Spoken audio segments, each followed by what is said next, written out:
As you're speaking, one of the big ideas that's washing over me is just how grief is one of the few emotions that we have that doesn't seem to be located in time. It ends up being very much about our past. It's something that we feel in the present, but for many of us, grief is about the future and what we're losing as well as what has been lost. Yep. I really want to turn to grief that's not necessarily about the death of loved ones. We experience grief, do we not, in terms of we've relocated to a new city. That's about what we've lost in the past. It's also like we're not going to be there in the future, or we've lost a job, or we've retired, or we have had a divorce or a separation. Infertility would probably have some of this. We could probably go, over and over. Empty nest syndrome, your kids leave, and what have you lost there? Did you mention elections not going the way that we want them?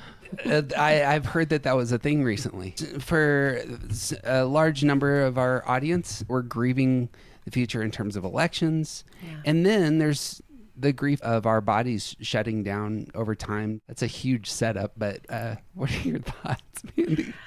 Grief is ubiquitous. I actually got into a debate with someone the other day because I feel that everyone is grieving, whether they're cognizant of it or not, whether they're choosing it or not. And the pushback was, I know people who haven't lost anyone into their 50s, and I didn't want to go too far into it. It was another podcast conversation, and we didn't have the time for me to point out every area of transition can contain grief. So whether we are facing down a diagnosis, this is one you didn't mention, but I want to touch on that too.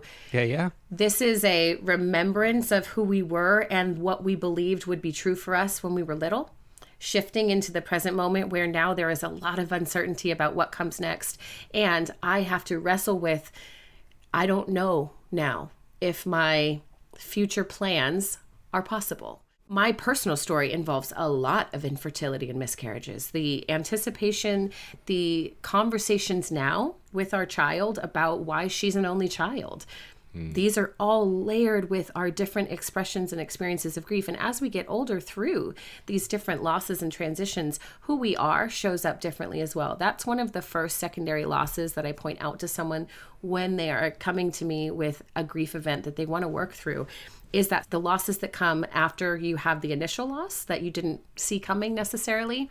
So if you're going through a divorce, maybe the secondary losses are, oh God, I lost that friend group. I don't get to go to that place anymore. That's his restaurant. He keeps telling me, don't go there, right? Like little pieces that don't seem like a big deal, and in some instances may roll off of us. But in others, they can be very tangible and very impactful. That alone is one of the areas where Enneagram work really helps with grief, being able to say, hey, within the type that you lead with, this is your stance in relationship to time.